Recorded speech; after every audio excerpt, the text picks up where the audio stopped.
Welcome to our council meeting for the 18th of August. Good to see everybody, and let's hope the weather forecast does not do what it's predicted to do today. And while we're on that topic, I just want to officially record and thank all of the team who were involved with the Ohakea water scheme.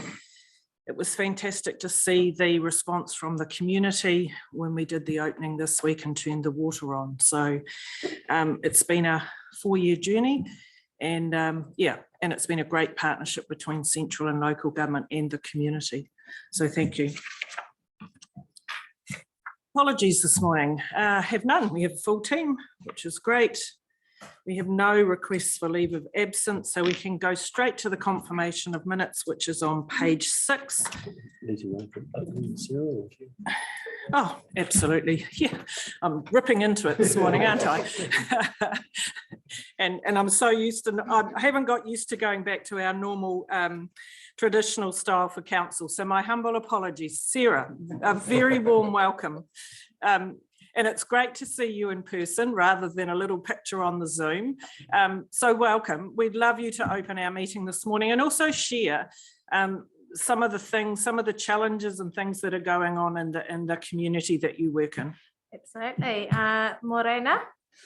For those of you who don't know me, my name is Sarah McMenamin and I am the priest in charge of the Anglican parish of the Arawa.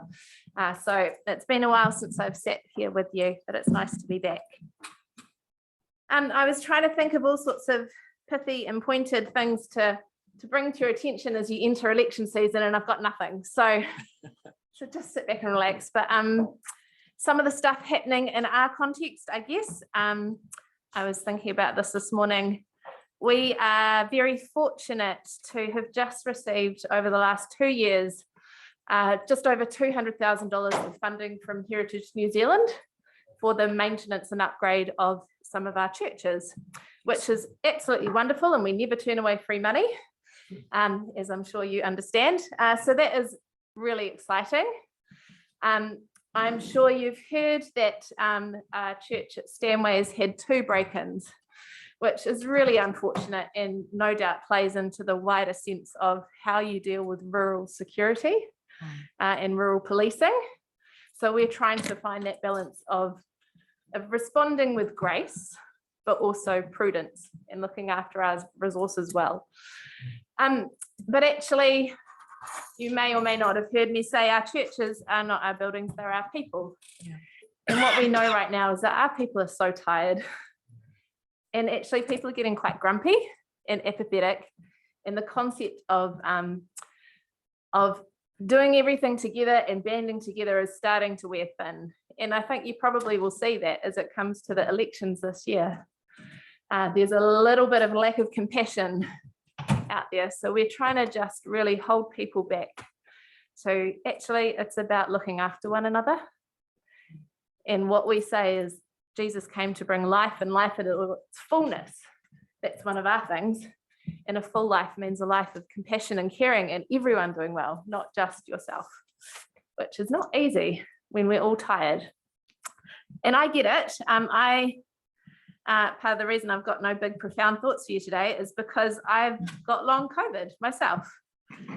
So I had all of last term off work and foolishly thought last week I could go back to full working days, and this week I'm now back to about half an hour a day of work before I go back to bed and do nothing with my brain. So I get it, and it's really frustrating for me, but also it's nothing I can control. And I know there are people out there who are far worse than me with where they're at. But that's part of the reason that we're just going back to our basics, because I can't do anything except for care for people and hope that actually something good will come out of this. So as I open your meeting today, I have a blessing for you. This is a blessing from St. Francis of Assisi, who often we associate as the patron saint of animals and all things nice. But I think it's helpful to remind ourselves of the other side of him, who gave up everything to help and serve the poor. That's what he did. Let me pray this for you as you begin today. May God bless us with discomfort at easy answers, half-truths and superficial relationships, so that we will live deeply in our hearts. May God bless us with anger at injustice, oppression, and exploitation of people and the earth, so that we will work for justice, equity, and peace. May God bless us with tears to shed for those who suffer, so that we will reach out our hands to comfort them and change their pain to joy. And may God bless us with the foolishness to think that we can make a difference in our world, so that we will do the things which others say cannot be done. Amen. Thanks. Thank you, Sarah. Councillor Ford. Sarah, just a question.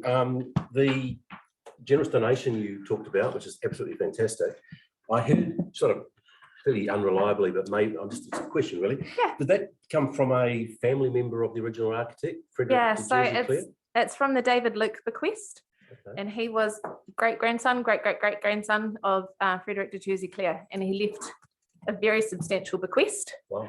when he died, which has been a contestable fund over 3 years, basically, for the maintenance of those churches. Yeah.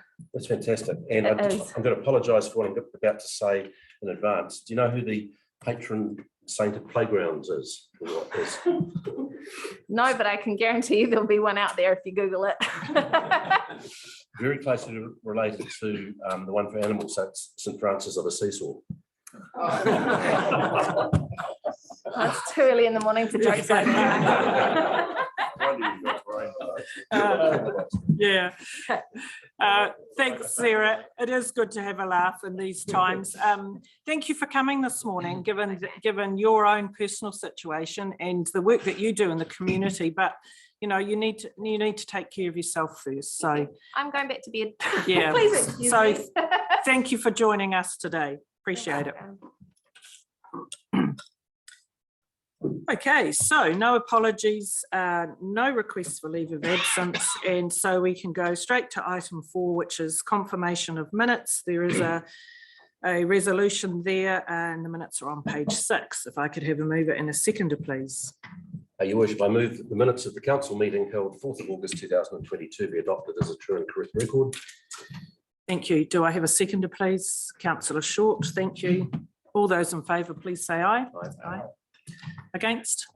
That motion is carried. Thank you. Item 5, declaration of interest. This is the opportunity for elected members for any of the topics on the agenda today to declare any potential conflict of interest. None? Great. Right. Unfortunately, this morning, our public forum, our 2 young people that were going to join us are not able to do that. So we will do that at a later date. So we can go straight to presentations, and I'm looking forward to hearing this one, the Te Aroha Trust, something that is dear to myself. And welcome, John and your team. Come to the table and introduce yourselves, and looking forward to hearing about the trust and how it relates to the Manawatū. G'day, I'm John Stroud from the Te Aroha Trust. I'm a trustee on the trust. Thank you very much for your time, Helen and councillors, just so that we can sort of tell you exactly what we've been doing and what the trust is doing and a little bit about the trail. I hope you don't mind me standing. I find it easier standing. So first off, who knows what the trail is? The Te Aroha Trail. Okay. So how long is the trail? 3,000 kilometres. It's correct. How long does it take for most people to walk it? Took my young brother 2 years. Very true. It is very, very different for most people. So basically, when I started putting this presentation together, I thought, how am I going to basically sort of portray what the trail is? And I thought, well, I could tell you how it is. I could show you in a lot of pictures, but I thought, no, let's just do it with a song. So that's all right. I'm not singing. So let's see if I can get this to go. Go, please.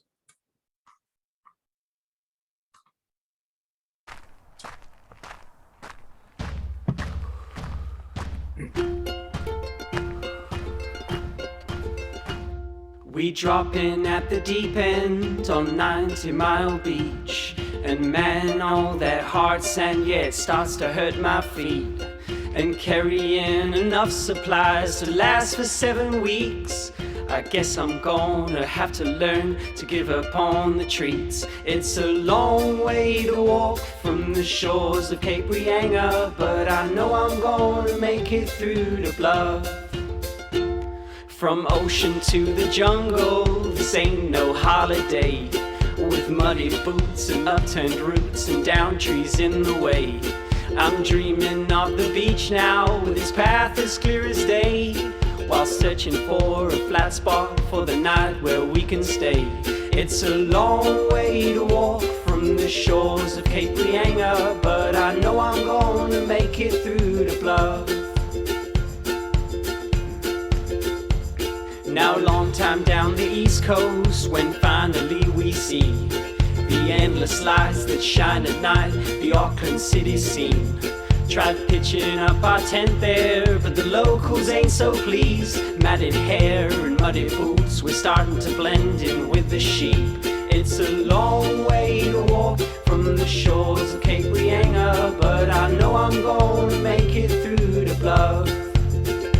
It's a long way to walk from the shores of Cape Reinga, but I know I'm gonna make it through the bluff. Now up and down through farms and houses, over muddy hills and mounds, with endless views of sheep and cows and roads that follow into town. Our feet are sore from dusk till dawn, our muscles stiff and jaws are yawning, following the highway. Now we're thinking this is getting boring. It's a long way to walk from the shores of Cape Reinga, but I know I'm gonna make it through the bluff. It's a long way to walk from the shores of Cape Reinga, but I know I'm gonna make it through the bluff. Then one day in the distance we look up and we see the snowy peaks of Ruapehu, the black slopes of Naruhoe. The hills are finally giving way to mountains, we're so pleased, not thinking of the fact we've gotta climb up every peak. It's a long way to walk from the shores of Cape Reinga, but I know I'm gonna make it through the bluff. It's a long way to walk from the shores of Cape Reinga, but I know I'm gonna make it through the bluff. You asked me if it's worth it with everything I've said, and yes, you gotta have tough feet and good thoughts in your head. But when you finally get up there and see the mountains spread, you'll sit a while and smile, thinking what a life I've led. It's a long way to walk from the shores of Cape Reinga, but I know I'm gonna make it through the bluff. It's a long way to walk from the shores of Cape Reinga, but I know I'm gonna make it through the bluff. Yes, I know I'm gonna make it through the bluff. Very good. Great little song, isn't it? Basically, it was a couple of our TA through hikers that made that song as they were doing the trail, as you can see. So, so who are these people that are doing the trail? There's quite a few different types of people that do the trail, and they're all ages, from all parts of the world. A lot of them are from New Zealand. And there's two distinct groups that do the through hiking, and there's two distinct groups. There's through hikers, section hikers, or bit hikers as well. So the through hikers are the ones that do the whole way from Cape Reinga to Bluff. but there are a lot of people that do it in sections, little parts of the trail along the way, and they do it over years, as you were saying. Yeah. And some people are halfway through and they've taken 10 or 15 years, or 10 years to get to this point here. So we have quite a few that have come through. Yep. So a lot of families, a lot of young people that are coming through. You may have seen them in the centre of town because, yes, the trail comes through the centre of town, Fueling. So you'll have seen them, sneaky looking people that have got beards and 2 poles, basically. They look homeless. They're not. No, they don't all have beards, but yeah, some of the girls don't have beards, I suppose. So it's a lot of families that come along to the small little wee trips and do little wee parts of it. Part of our the section that we look after, we have some trails that a lot of families use. So it's not, and a lot of local families use. It's not just the 1100 that are coming through. The other thing I wanted to talk about was trail magic, because it's a really cool thing that happens with the trail. So trail magic is anything that they get along the way for free or very, very little, what's called little kohas. Basically, it's picking them up from a trailhead, giving them free accommodation, that sort of thing. So anybody that provides trail magic is called a trail angel. I'm a trail angel, and most of the trusts are trail angels as well. And we get people to come and stay with us. We provide them with accommodation and food and a place to sleep and get their clothes washed. And they provide us with stories, which is really cool. So I find it a really amazing part of the trail and the trail community. And right, so where does it go? It goes from Cape Reinga to Bluff. It's 3,000 kilometres. It takes around about 4 to 6 months to do it. Yes. Can I ask a quick question? Yes, you totally can. I heard it started at the bottom of 90 Mile Beach because of wild dogs. No. Oh, no. No. That's good to hear. There is some problems with the dogs right at the top, but docs told us that it's perfectly okay. Okay. So we're keeping on going. So yeah, it's all under control at the moment. But it's definitely an issue at the moment up there. I'd like to introduce Dave. Dave is the chairman now, and he'll go through the history and a little bit of what the trust actually does here. Thank you, John, and great to be here, everybody. How do I drive this, John? Just press the button. The middle one. That one. Yeah. Okay, so just, I won't take too long, but this is the Manawatū section. We run from Levin to Bulls. The bottom section from Levin through to about back at Tokamaru is our bush section. So that's the Makahika and Burton's tracks. And then from there up through Gordon Kia Forest, down the Kudarawa and Turitea valleys to Palmerston North. And then from Palmerston through to Bulls, which is, through to Manawatū, which is where the Manawatū District Council starts to become very interested, because that's the boundary there. So Manawatū through to Bulls is probably our area of long-term main concern, because that's mostly on the road. So we've got 115 kilometres of the TRR trail under our care, and 38 kilometres of that is road verge, and that's from Palmerston North to Bulls, basically. So that's a big challenge that we are looking for help with.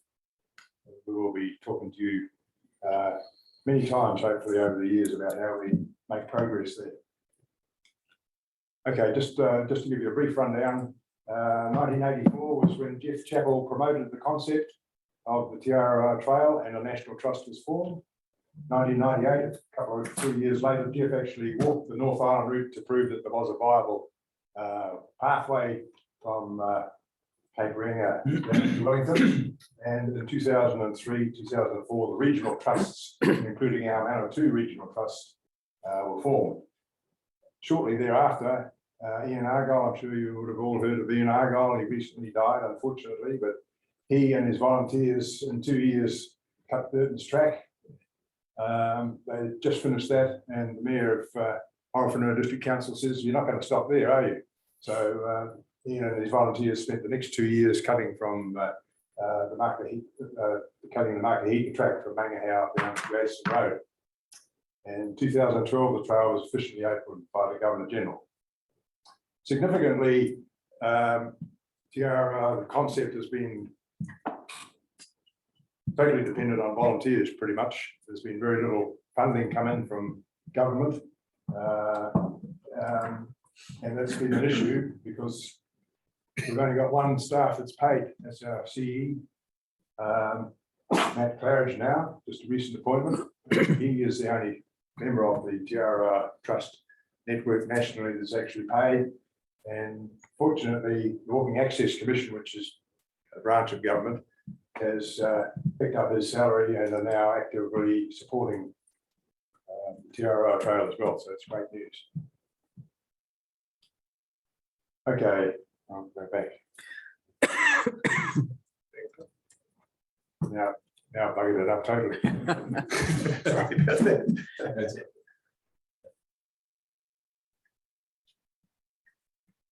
That's it. There you go. So that's our local trust, myself as chair, and 5 or 6 other members, including John and Brian, who are here today. We each have our own area of responsibilities, but we do need more trustees on our Manawatū Trust. And one of the principal areas that we need is a funding raiser, a funding coordinator, because basically the work on the trust pretty much has to be paid for by local trusts approaching funding sources locally. So that's a very important position. And we need somebody to fill that, to take work off, take a load of work off other members on the trust that are doing it at the moment. Okay, so those are our objectives. Pretty simple, really, but involving a lot of work. We monitor, we maintain, we develop, and we promote the trust from bulls to livid. Local relationships are obviously totally important because we're dependent upon trustees. Sorry, we're dependent upon volunteers to achieve our objectives. Pretty much time to get. Oh no, there's one more.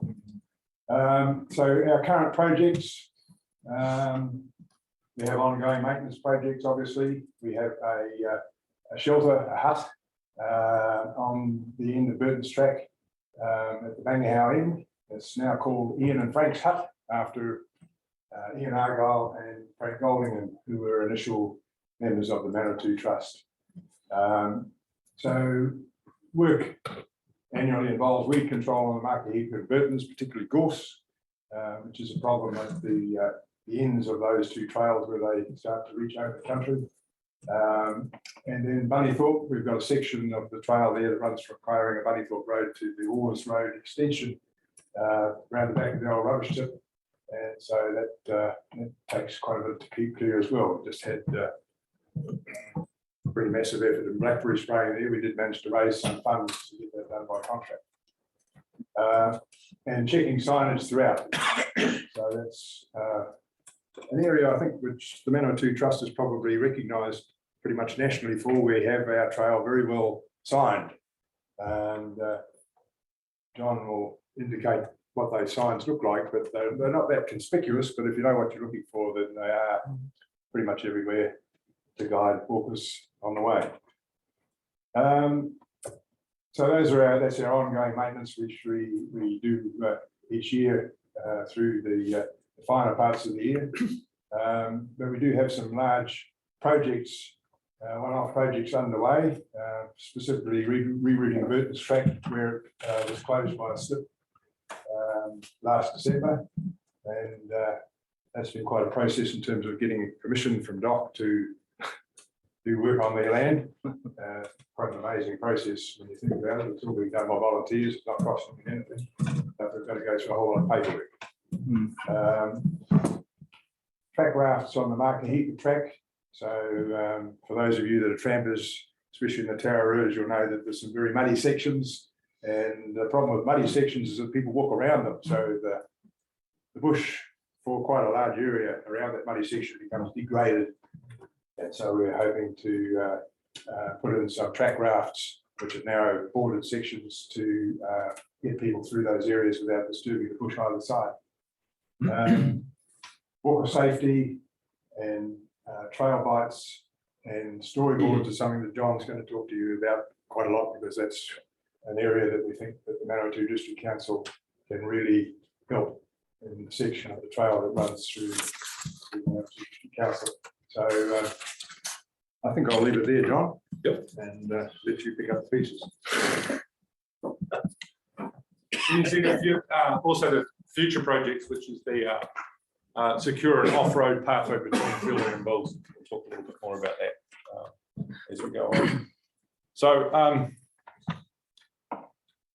trail maintenance is all basically done by volunteers. We've got a really good group of volunteers that helps us quite a massive amount, and we get most of our funding from grants and stuff like that. So it's quite helpful. That's us actually doing some trailblazing the new trail, which is happening on Burton's. So there's quite a lot of work done on the trails on the southern side of Palmerston North. But that's Ian and Frank's hut, which is we actually own, so or manage.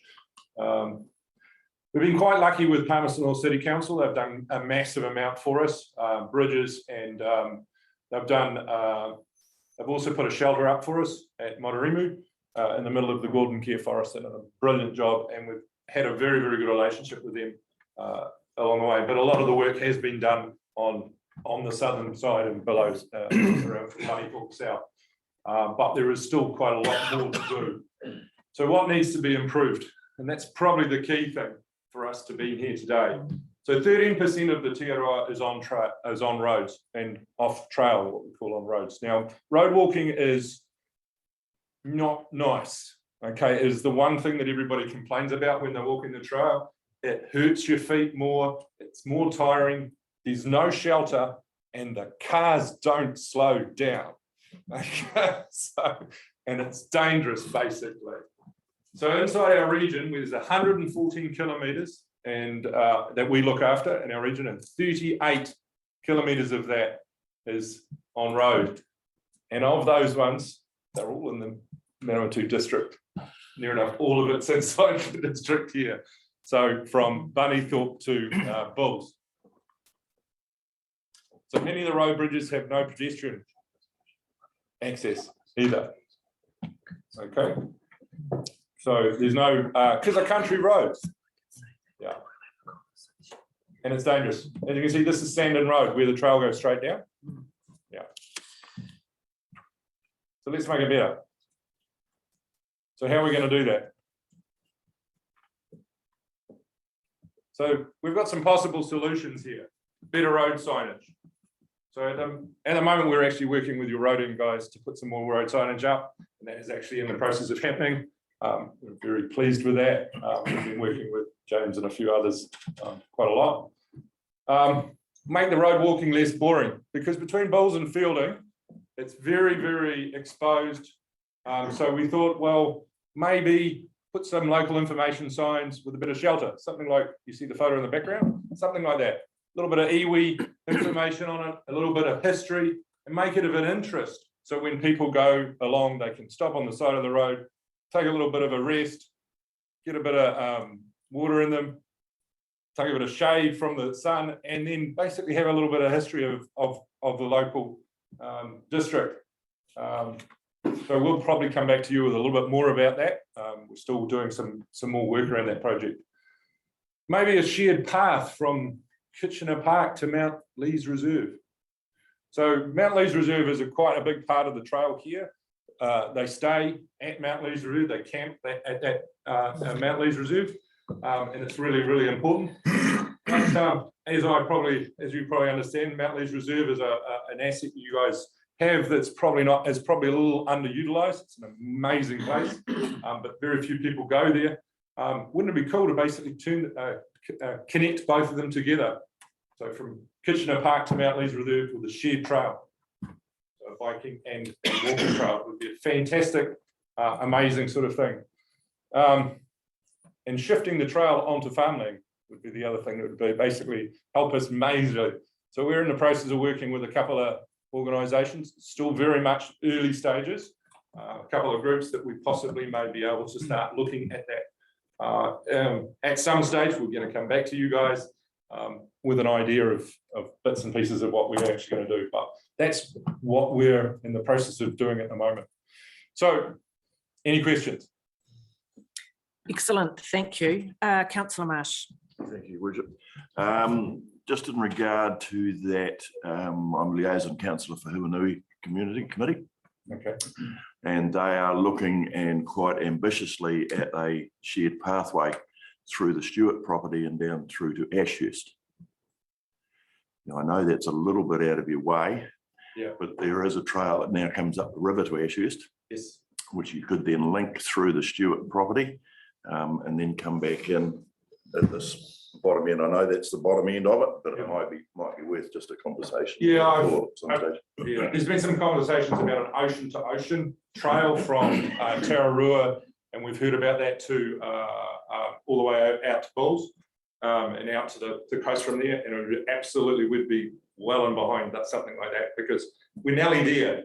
You know, it's only little bits and pieces that need to be done. The big issues from Bulls and fueling is it's quite actually it's not going to be an easy fix. Councillor Casey.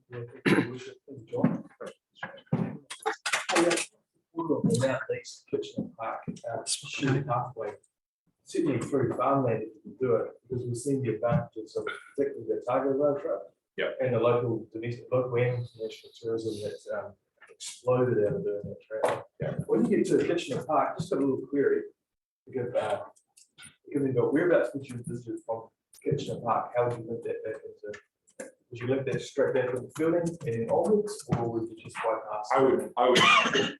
I've seen the plans of the 10-year plan is to basically make that one around the side. I don't like that idea. I would rather go through the centre of town. That's myself personally. You actually have to ask the other person. We haven't discussed that yet. But personally, I'd like it to go through town. There is a couple of reasons for that because there's an economic part to it. It would be disappointing because if that was the case, because Ranford Road, I see the walkers going up and down, that's part of the trail. Yes. So it'd be a shame to actually have that not be inclusive of the town as well. But anyway, the idea of a shared pathway, that is just that standard. Yeah. Councillor Ford. Yeah, thank you. I too really like the idea of the off-road trail, Kitchener Park to Mount Lees. Sounds great. My question relates to the Fielding Palmerston leg. So we're fairly well developed with our side of the trail, and fair to say reasonable chance our bit might be finished this summer. That is the hope. That's not the right answer. The answer was yes.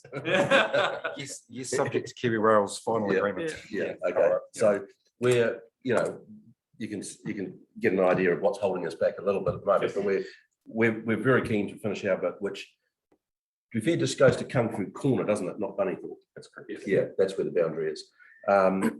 And really pleased to hear your compliments of Palmerston City Council and all the things they've done for you. In your discussions with them, where do you understand they are in terms of timing from, say, Kung Fu Corner through to Palmerston? Who could be referred to? Brian Way, who was I'm Brian Way, just recently retired from PAT under the City Council. So that section is progressing. They've started doing some clearance on the crossing of the Manawatū stream at just north of Bunnythorpe by the old transfer station. So the roading guys will be doing a shared path, not a walkway as such. Is looking at those more challenging bits first, which is stream crossings. So actively working on that. All the way back through to Palmerston North on the eastern side of the railway, where there's Paper Road all the way. The trail goes down there already. People walk down there, and it'll divert. Hikers will either pop out at Roberts Line onto the existing shared path, or the new shared path will go all the way down to Tremaine Ave alongside the railway. So it's actively. So your best guess, time-wise, of when someone will be able to go all the way from Field into 2 to 3 years. 2 to 3 years. Thank you very much. Excellent. Councillor Short. I think we've known some time that the Manawatū section is challenging, not only with the long roads, in some cases very visible. Do you work with the Walking Access Commission at all? I know when I was the liaison councillor for Pahongana, and they had a pathway from the village down to the river across private farmland. The Walking Access Commission was able to step in and help them with the legal side of that. Well, certainly there is very strong combination at national level. As I said, the Walking Access Commission now basically host and pay for our executive officer. So yeah, they're in the same office basically. And we have made use of Walking Access Commission already in terms of defining ownership at parts of Burton's track. And yeah, that's an organisation that we have a good access into. I guess what I learned is that they do this all the time across the country, so they know how these things work, rather than someone who just picks up a small section, never dealt with that sort of thing before. It was good to use their expertise. Absolutely. Yeah. Thank you. Councillor Belsky. Yeah, thanks for coming today. What does the word mean in English, te araha? Te araha. Te araha. Yeah. Basically the long trails. It's a long pathway. Long pathway. A long Yeah. path. The other thing is, have you, I don't know, you may have, but have you got to give a little page? We do have. You do have? Yeah. Right, thanks. No, like, we have our own website. So there's a national TRR website, but there's also a TRR Manawatū Facebook page. So if you're wanting to get a handle on what's been happening locally, go to the Facebook page.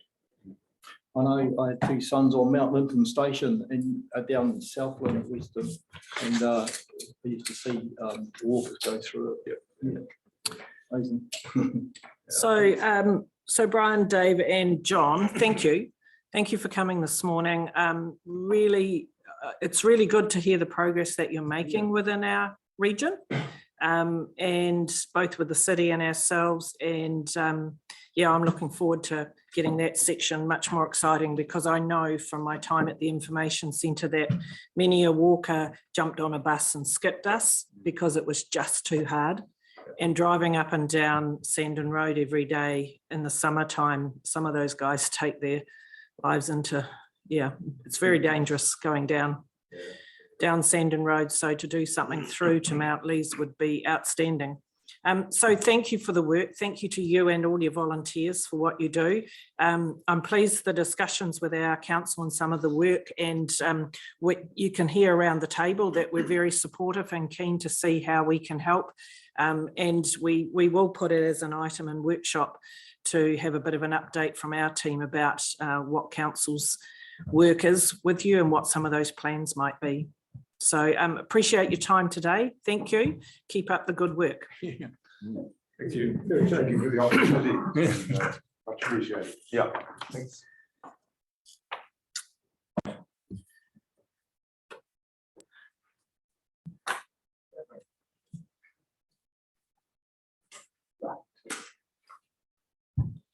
Okay, so moving on in our agenda, we have no late items, so we can go straight to our officers' reports.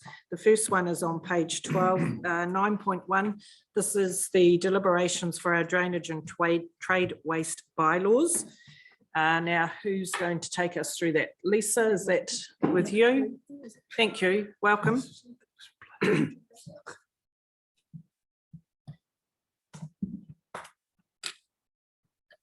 And whilst Lisa will be presenting, she's also got Francis as the acting corporate services manager, and myself who can chip in to help along the way if need be. Great, thank you. Okay, good morning, Your Worship, councillors, colleagues. The purpose of my report today is to present to you the submissions received on the draft drainage and trade waste bylaws for deliberations. As you'll recall, the current drainage and trade waste bylaws have expired and will be automatically revoked by the 18th of November if we don't replace them. The new bylaws are not too dissimilar from the existing bylaws. The main difference between the 2015 drainage bylaw and the draft drainage bylaw that was notified was the introduction of a new permit regime for the discharge of stormwater from trade premises. The reason behind this change was to enable council to more closely control the quality of stormwater discharges into the network. This is consistent with national direction towards more stringent control of water quality, and the increased control over stormwater will also benefit council by reducing the likelihood of us breaching our global stormwater consent we hold with Horizons. In the previous council meeting on this topic, there were some concerns expressed regarding increased bureaucracy and the cost to owners of trade premises. Section 8 of my report provides more information on the number of trade premises that are likely to be captured by this new permit requirement. My best guess is around 180 premises. I've outlined the assumptions that I used to come to that because it's not clear cut. As outlined in paragraphs 3.5 to 3.8 of my report, the key differences between the 2015 trade waste bylaw and the new draft trade waste bylaw are the introduction of a controlled trade waste category for high volume trade wastes and more specific pre-treatment requirements for trade waste. The introduction of a controlled trade waste category is to enable council to more fairly apportion the costs associated with treating those high volume trade wastes. And the changes to the pre-treatment requirements are to help achieve greater consistency in what pre-treatment is required for certain types of activities, and to give council the ability to take action if those treatment systems are not adequately maintained. We consulted on the draft bylaws from the 11th of April until the 13th of June this year. Given the changes have potential financial implications for trade premises, we did our best to get the message out to the community.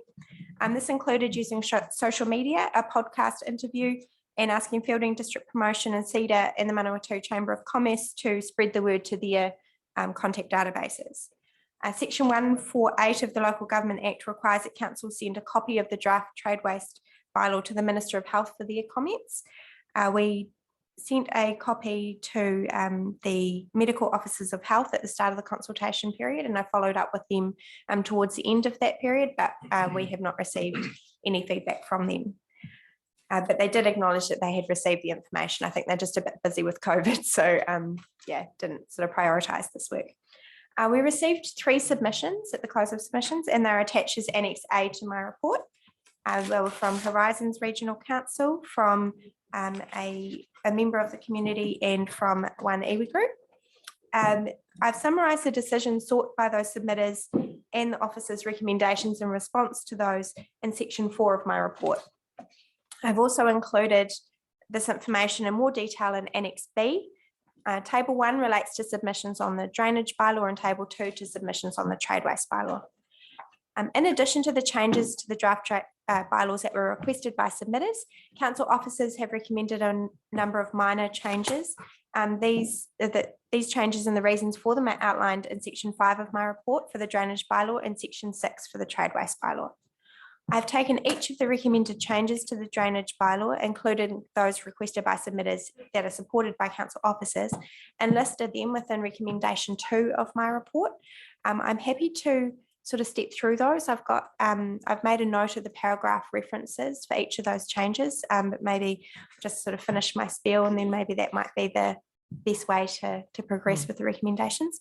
I did it this way so that council can work through each requested change and make a decision on whether or not it's supported.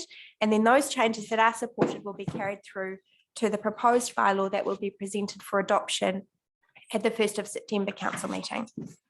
I've also included a copy of the draft drainage bylaw as Annex C to my report, which contains each of the officer recommended changes. So you can see that and how that will follow through. Recommendation 3 relates to minor changes recommended to the draft trade waste bylaw before it's finalised for adoption. These changes are set out in paragraph 6.1 of my report. As they're administrative and were recommended by council officers, not submitters, I did not feel it was necessary to set them each out as individual changes, but I'm happy to work through those, referring to paragraph 6.1. So that was sort of all I want to say, other than a quick note that the conclusion of my report seems to be an earlier version. One of the submitters did originally indicate they wished to be heard, so we were gearing up for hearing, but then when we made contact with them to schedule the hearing, they withdrew that wish to be heard. So that conclusion refers to some earlier dates, but that's just a minor error on my part. So if we just now want to perhaps go to the recommendations and then work through those. Your worship, I may add a Councillor question. Casey. Page 24, Lisa, 4.27, just a paragraph there that I just want to work through that hasn't quite landed in my head. And I'm just wondering if I could seek the guidance of yourself and elected members just to see if it makes sense. If you don't mind, may I read it out? Sure. Council officers agree that with the submitter's request to amend clause 23.3 to make the occupiers as well as the owners responsible for keeping water courses in their property clear of blockages that may cause flooding. Fair enough. Second part here. This is because it may be unreasonable to make a landowner responsible for maintenance if it can be demonstrated that this was the actions of the occupier that caused the blockage. It doesn't make sense in my head. Okay, and that was just because that clause, as it's written currently, it makes the landowner responsible for ensuring that the waterway is maintained. But my concern there was that, say the occupier of the premises, say it's a rented property, for example, if they were throwing debris into the drain and causing it to block, where the landowner didn't know, Right. and then that caused flooding, and then there was a prosecution, for example, if it could be demonstrated that it was the actions of the occupier of the premises that caused that issue, I didn't think it was fair for all of that to land on the landowner. Understood. Now that you've extrapolated it out and have spoken into it, that makes sense. I'm just wondering through the acting chief executive if that is something to that effect is actually included for clarification. Mm-hmm. Thank you, councillor Hadfield. Yeah, I had 4.27 marked as well, actually, and I thought that it was just a good idea, to be fair. I think it's totally fair and reasonable that people that are responsible for stuff, that was specifically not a landowner, is actually very fair and reasonable. So yeah, again, I would make my point that it actually needs to be included into the paragraph for an example. Yeah. Thank you. So what I'm hearing is that there perhaps isn't any need to go through each one, raise any questions or comments in relation to them. And I have one on page 14, clause 31.5. I'm just wondering, do they contradict each other? The first one says that new connections must discharge to the public wastewater network. My question is, how do you do that? How does someone do it to the public wastewater network if you have a spa sitting in your backyard? How do you get it? Like, it's all very we're having the rule, but how practical is it? How do you do it? I'll default. default for you. Do you have it? Thank you, Your Worship. You're right, there is possibly a level of practicality in that, and it will be case by case depending on where a pool discharges or a spa pool discharges. One thing I would say is that there are gully traps on properties which could be used, and I guess if you've got a large swimming pool that you're discharging, as part of this, letting the residents know. So the residents letting council know when they're doing it and potentially working with their articulation team to find the closest sewer manhole if there's one there. But you're right, there may be practicality issues with some individual properties there. Yeah, it's all very having the rule, but how do we put it into practice? If someone goes and buys a small spa pool and puts it under their veranda, how do they know that they are required to somehow discharge to the public wastewater network? Is there a logical process about how they would even know that's required? So I think in terms of process, we have our inspection regime in terms of swimming pools and spa pools and the like. So as a new bylaw or in addition to an existing bylaw, that would be the process to roll that out as those inspections take place. I don't see a heavy-handed approach on day one. That would very much be an inform and engage over those inspection periods.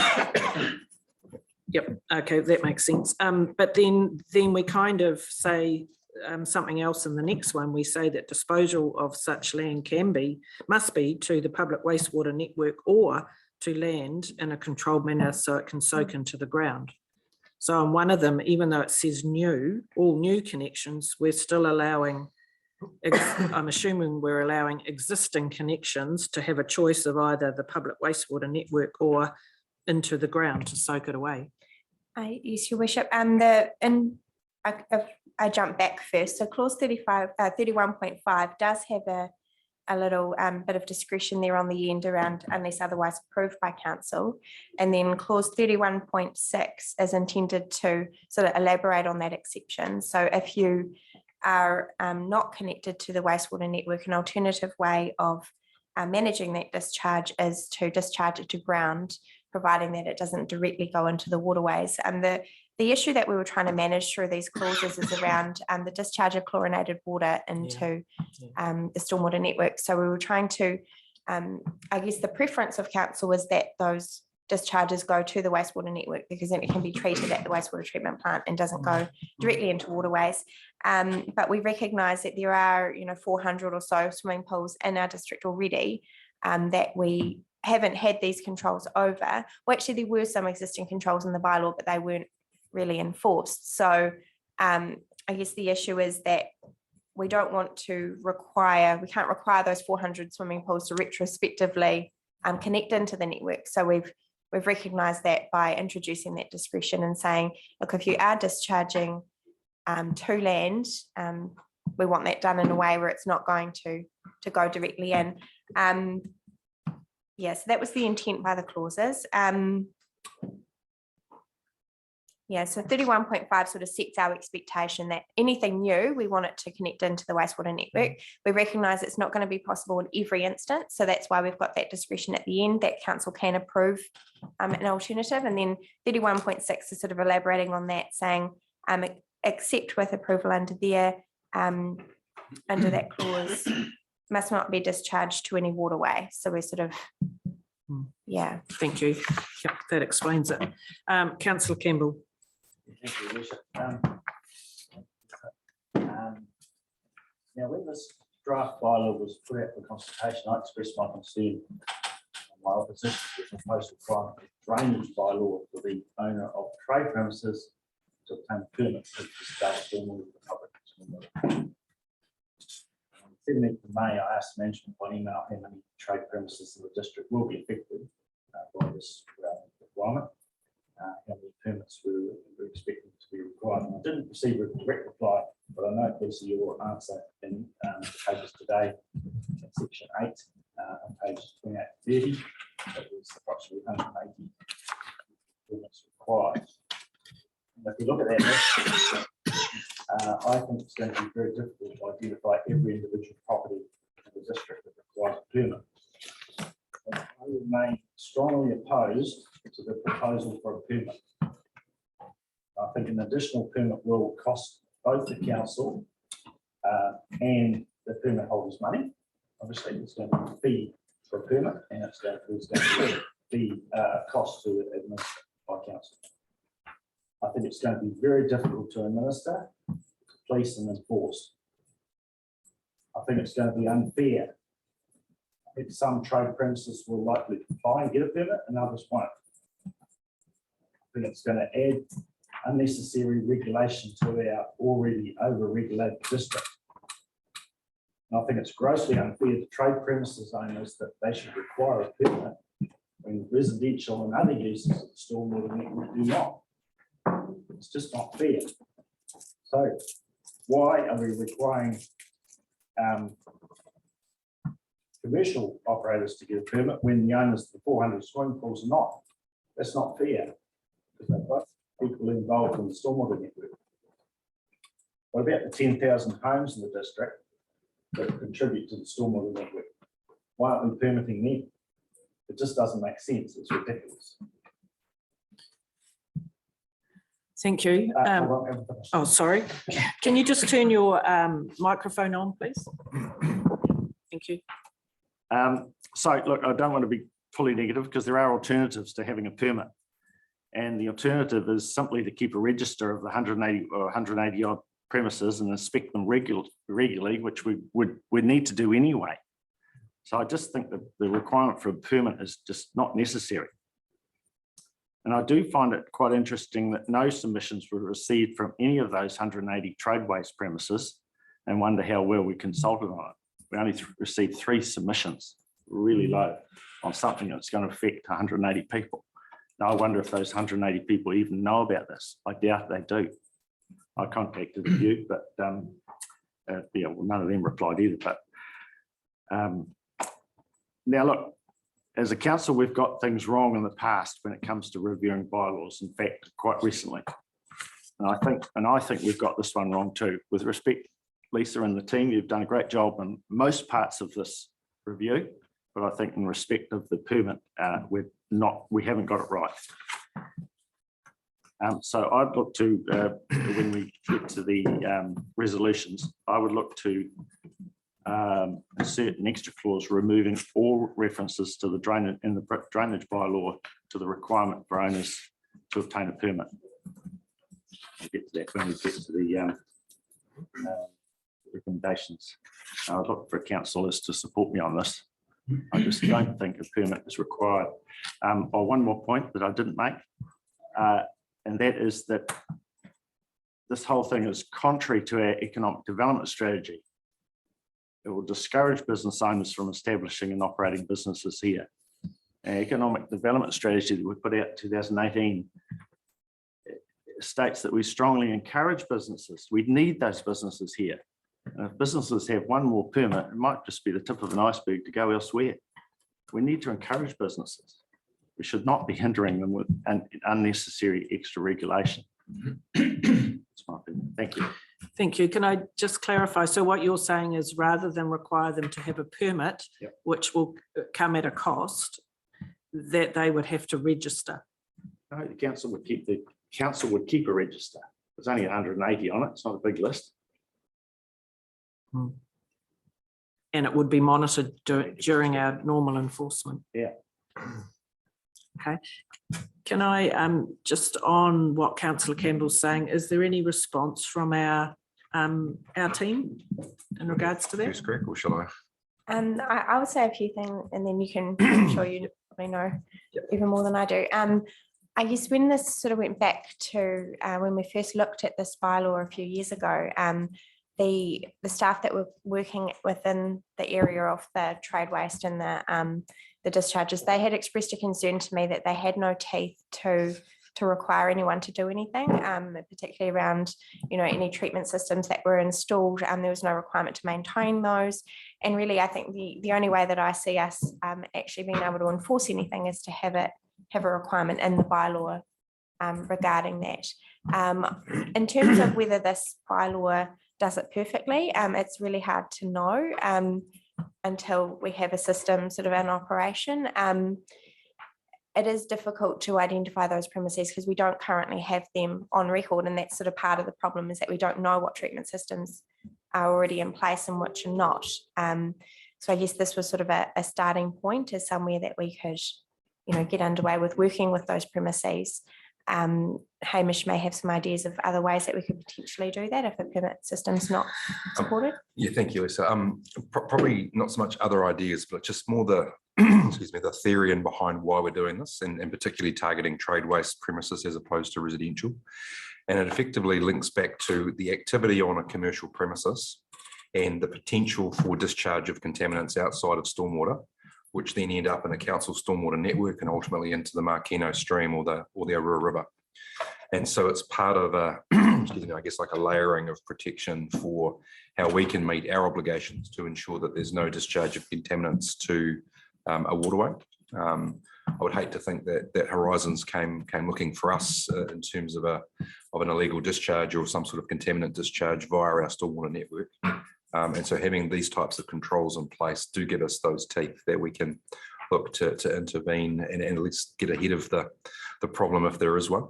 It's not intended to be, and I do take your point, Councillor Campbell, it's not intended to be more layers of red tape and bureaucracy. There is an element of just giving us the teeth to know what's out there, and then if there is a problem, we can step in. Because I'd rather be having this conversation than bringing a potential prosecution from the regional council through something that's happened through our stormwater network where there's no controls in place upstream that we haven't done our bit to stop that from happening. So not saying that that's a predefined outcome, but that's the sort of risk that we're looking to manage along the way. So are you saying, based on what Councillor Campbell said, that the trade waste is a higher risk than swimming pools contamination? Yes, that one, excuse me, yes, in terms of the chlorinated water is obviously something in terms of the waterway, which has an effect. But if you're looking at a trade waste premises that may have anything from detergents and other nutrient-based discharges right through to oil, hydrocarbon, or even potentially harmful chemicals that may be in there. And so it's the maybe of what could be in these trade waste premises, which is much more likely than in a typical residential property. And that's the key part of the distinction between the two. Thank you. Councillor Casey. Thank you, Worship. Both a devil's advocate to my colleague directly across me and understanding his concern as well, but also a query and a question to council as well as far as teeth goes. If I could draw your attention to page 58, part 1, introduction. Preliminary provisions in the drainage bylaw 1.3. I read out: the bylaw recognises the fundamental concept of Te Manawatū as prescribed under the National Policy Statement for Freshwater Management 2002. So already you have a legislative component to do all we can to protect our waterways, and in particular the need to restore and preserve the balance between water and a wider environment and the community. So that's my counter, and I completely appreciate where my colleagues coming from. But then I go to the council and say, explanatory note, the council also has powers under the Building Act 2004, Resource Management Act 1991, Local Government Act 1974, and other legislation regarding wastewater and stormwater discharges and drainage. So you already should have some teeth to act under those 3 pieces of legislation. So I just want to query that with council in the interest of transparency. I'll start on that one. Thank you, Lisa. That's good. Yeah. In terms of the Building Act, a lot of that relates to new premises and variations to existing premises. And so we capture the front end. As Lisa outlined, a lot of the trade waste premises, a lot of the trade premises around the district are existing. And so they wouldn't be picked up through the likes of the Building Act. The Local Government Act does give a range of legislative powers and the like, but in terms of the specifics of an illegal discharge or a discharge of contaminants, that largely sits in the regional council's space through the RMA administration and consenting of discharges to land, water and air. So if there was a discharge, for example, and there was a problem there, it would be the regional council that would be looking to resolve that problem. That's right. And as I said earlier, I would rather be having this conversation than the regional council coming to us about what we haven't done to protect that in the first place. Yeah, no worries. So look, if I may, then if that's the case, I would support the recommendations, and that's also based on what I've just read out, part 1, 1.3, where that national policy statement's already in place for freshwater management. So it's just a check and balance in the interests of due process. Thank you. Thank you, Councillor Hadfield. Yeah, thanks, Your Worship. I can understand the need to monitor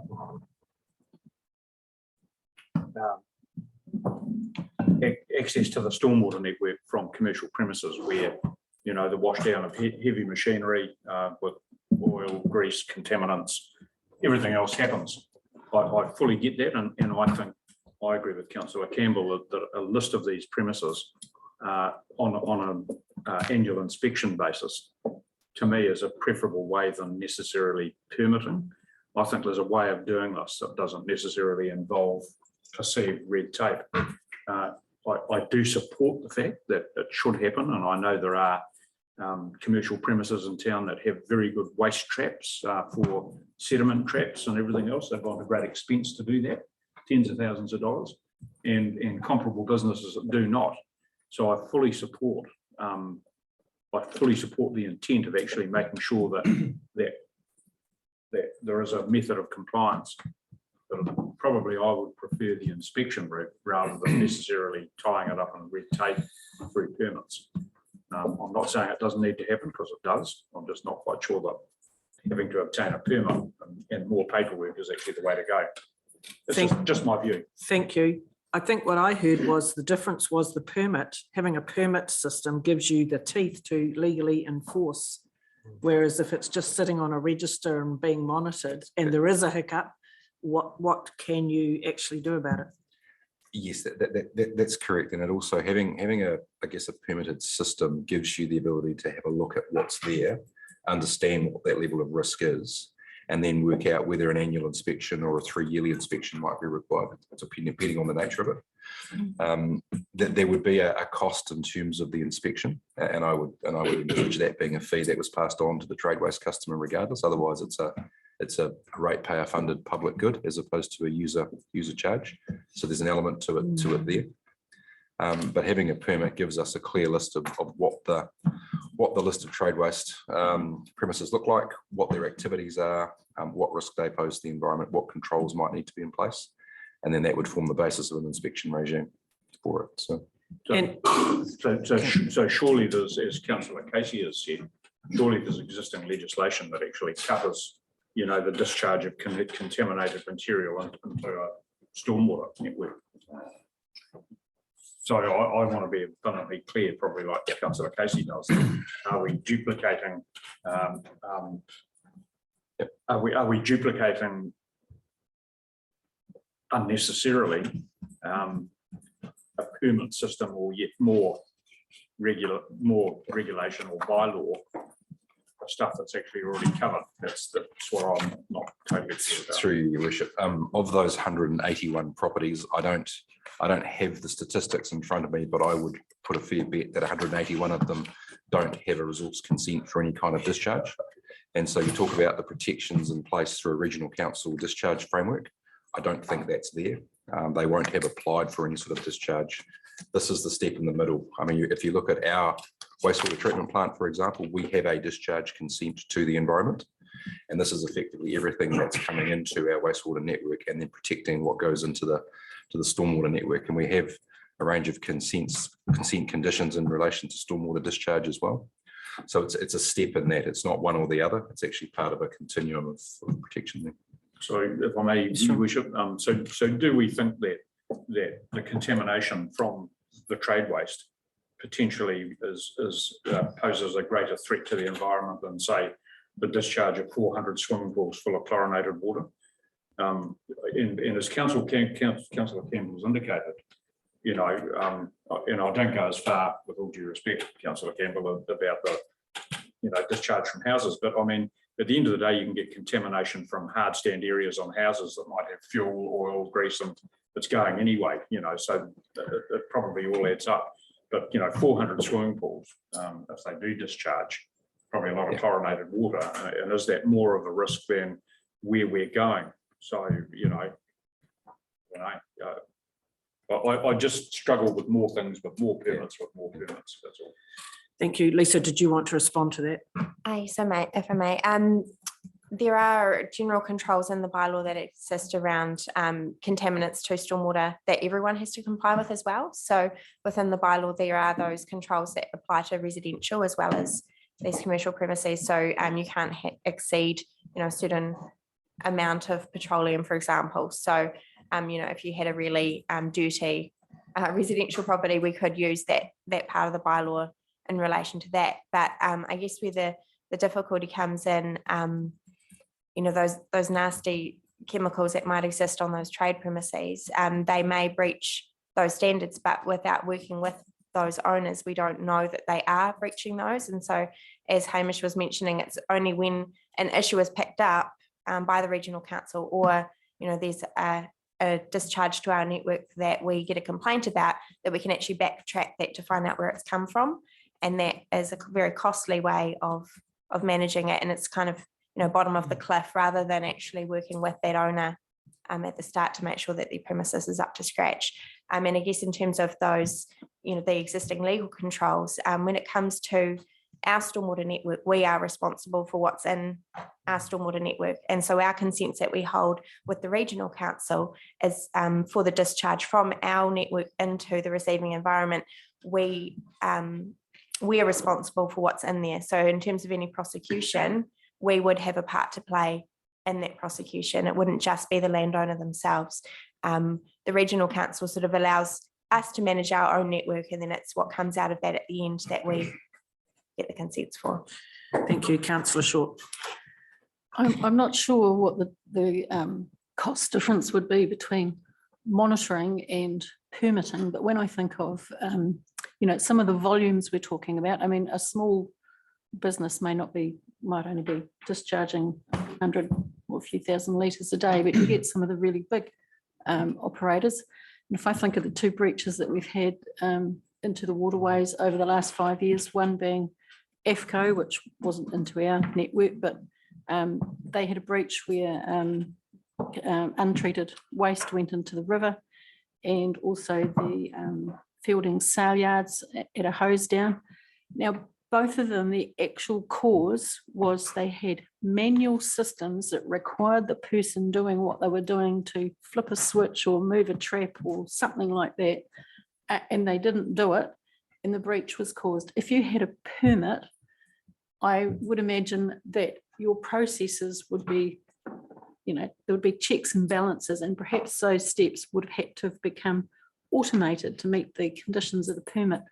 In both those cases, it cost those 2 organisations tens of thousands of dollars. I can't remember what the sale yards one was, but I think EFCO's was about $80,000 fine to Horizon. So in the long run, by having a permit, actually there could be some savings to the business because their systems are operating to a higher standard, and we are much more confident that there wouldn't be a breach into our stormwater network.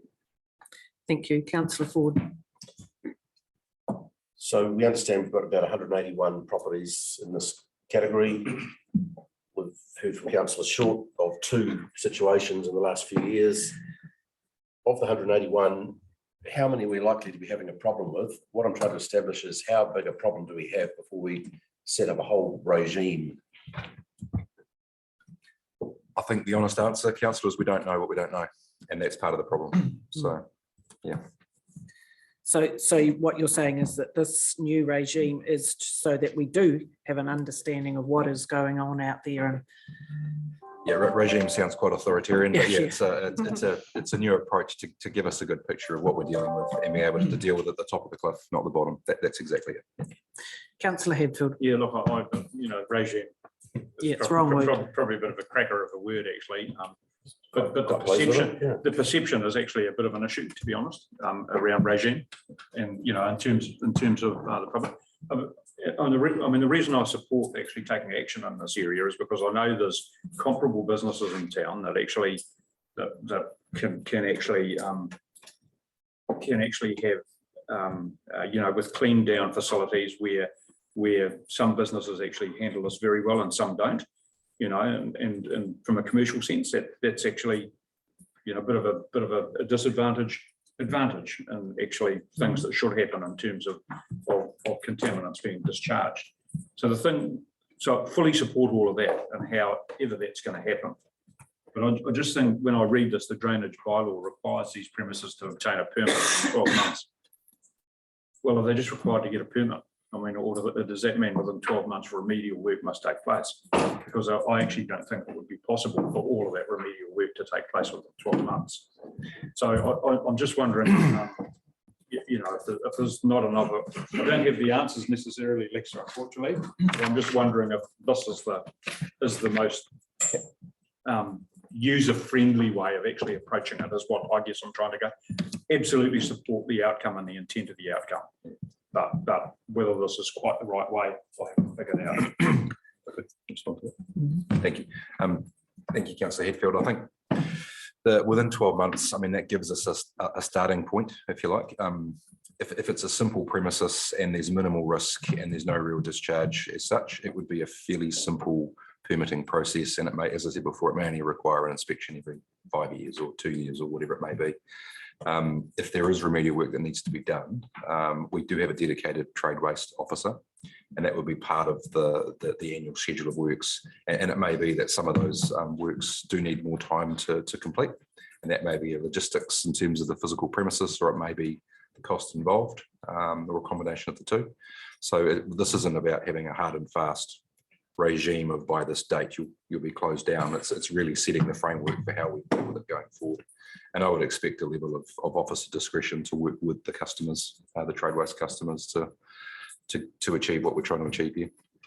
Perhaps then, and that we do need a degree of discretion somehow articulated in the wording. Thank you. Councillor Belsky. I just come as a bit of a surprise that you haven't got enough clout to act on someone discharging stuff. The Kimbolton Hotel proprietor rang me up a couple of years ago, and he was in turmoil because he had inspected his fat trap, and then he had to come up to quite an expensive remedy to catch the fat, and he was alarmed at the requirement. It was inspected by inspectors because they were doing inspections, and he had an engineer that drew up a simpler plan design to catch the fat, and he come into council here, and he was very appreciated that he had access to management to talk it through, and it was all settled at a much cheaper way for him. But I'm a bit surprised you didn't have the clout to act on someone. Is that what you were saying before? You were wanting up the bylaw requirements so you can have more teeth? Yeah, sure, Your Worship. There are some controls around the installation of them, but nothing around ongoing, maintenance of those systems. And if a premises changes ownership, for example, or changes activity, there's no check at a council level to actually check that the new activity, that whatever treatment system's in place, that suits the new activity that's going on in that premises. So it's like the Building Act is quite limited in terms of what we can do and when we can intervene, whereas the bylaw allows that ongoing maintenance and the checks. So permits, we would have conditions imposed, for example, that would require them to maintain that system, and we'd have those inspections sort of over time to actually check that that's happening. So it's kind of a longer term, more like a resource consent versus a building consent that when, yep, it's installed, take it off and it's done. That's my understanding. Yeah, I can hear what you're saying, but it's a bit like Airbnb. They don't have to have the requirements of a motel and all that stuff. So I can see what Councillor Campbell was saying about the unfairness of it all. But I actually do support Councillor Campbell's statement. Councillor Campbell. Yeah, thank you. Thank you, Councillor Belsky. Appreciate it. Look, let's be very clear about my opinion. Look, I support any moves to keep our waterways, clear and pure and as clean as possible. And I think these bylaws give us plenty of teeth, to be able to do that. There's lots of, we've spelled out what you can and can't put down the pipe, and that's the bylaw, that's the rule. And I just don't believe that a permit is the way to go about enforcing or regulating that. Yeah, just also need to note that there's two parts to this. There's a drainage bylaw and there's a trade waste bylaw, two different things, okay? And but in particular, the trade waste bylaw gives us lots of teeth about what can and go down the pipe and can't go down into the drainage system. So that it's all very well clearly spelled out here with strong rules and regulations, and we've got, I think that gives us the teeth if somebody does a breach to go and Sorry, I disagree with Councillor Short that a permit might help with any of those breaches. I don't believe they would. Those breaches probably would have still happened anyway, whether or not somebody held a permit or not. The permit, I think, would be just completely meaningless. But the overall point about this, the reason I raised it was because in our council vision statement, one of the key statements in our vision statement is that the district will attract and retain residents and businesses.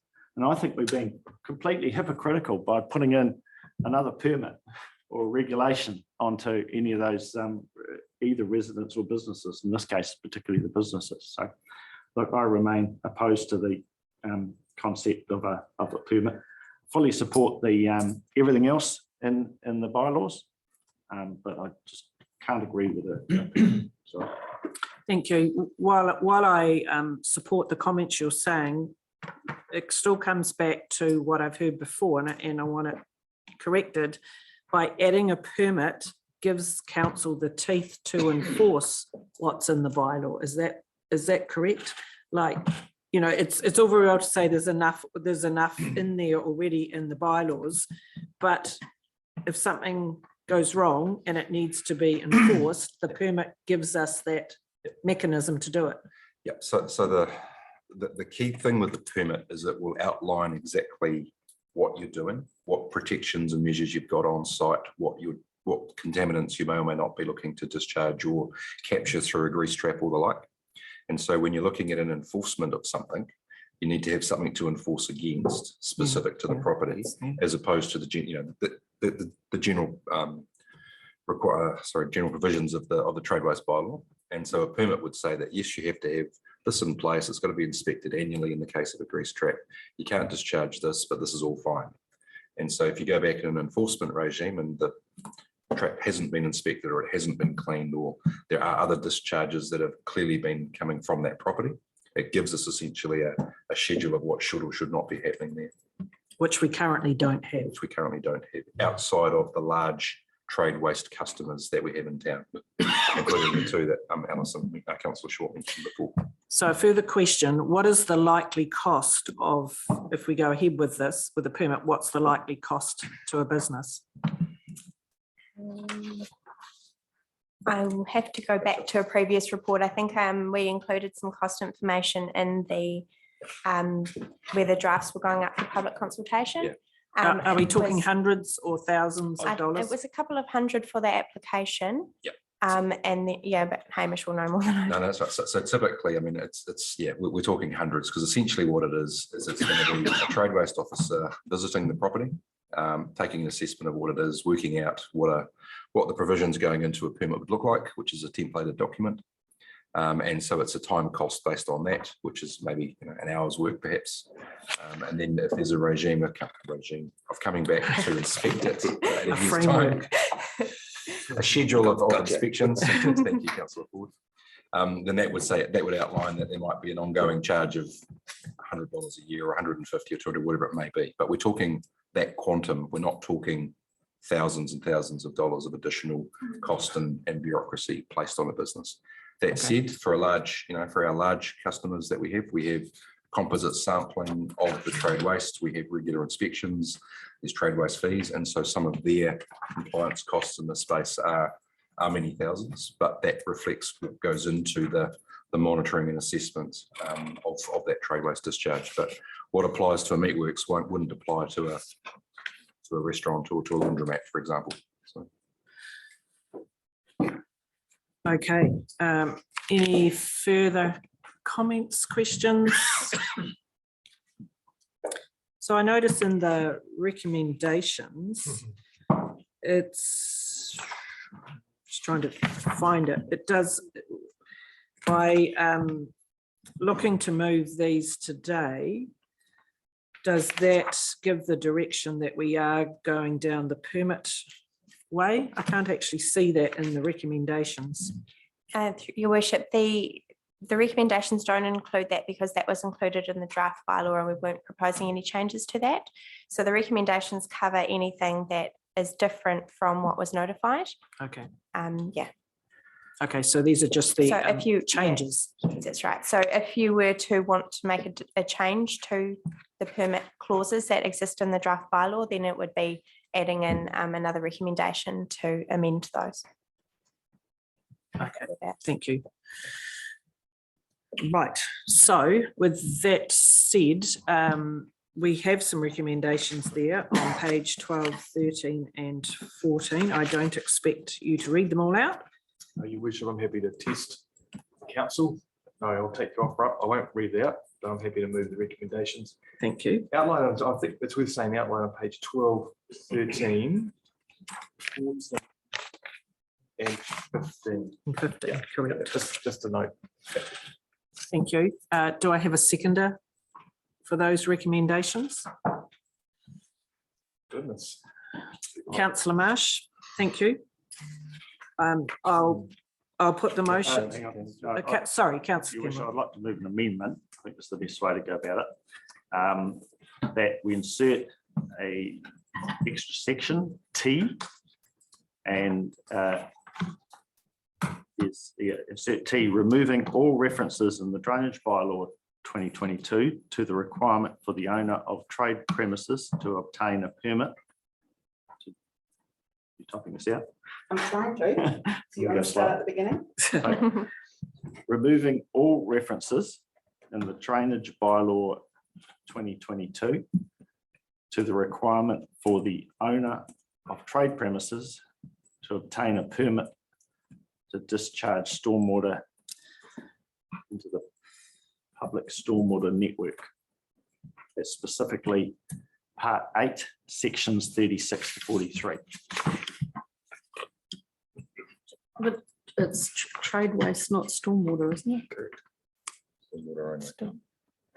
No, it's only stormwater, isn't it? And You're only talking about stormwater. stormwater. So, Councillor Campbell, are you suggesting adding another recommendation in there, or would you be looking to add another recommendation entirely as number 4? No, inserting that as a extra paragraph at the end of the recommendation. We've got a whole list of things Yes. going A to Yes. A to whatever, Yep. Yes. A to S. So the next one would be T. So this is number 2 of the recommendations. Yeah. So we're clear. Yeah. 2T. So can I? Councillor Hadfield. Well, just trying to clarify. So councillor Campbell, are you saying that in the trade area, somebody that's discharging roof water, and that's all they're doing into the stormwater, you wish to be excluded? I don't. Is that the intent of? Yeah, the intent is, why should a commercial premise need to have a permit discharged to the stormwater network? It's ridiculous. It's actually the groundwater that we're trying to. Trade waste is a separate issue. That's fine. I have no issue with that. Yeah. Why should a commercial premise have to get a permit when the owner of a swimming pool does not? It's unfair. Councillor Marsh. May, through the chair, just an example and just a clarification, if I can, just to get my head around the amendment. When we were involved in businesses a few years ago in the CBD, we had constant communication with the council because our direct neighbour, which was a food premises, was discharging waste oil into the stormwater It's trap. trade waste. It's not. No, it was into the stormwater trap, Yeah. which outlet was at the front of our cafe, which absolutely stunk and was a real issue. So in my mind, how do we sort out that issue when it's a stormwater issue, not a trade issue? Well, that's covered under the trade waste bylaw. Is it? Only if they're applying for a trade waste permit to discharge to the sewer network. If it's something we're not aware of and it's been discharged to the stormwater network, it wouldn't be captured by that. So that's a good example of part of the problem. Yeah.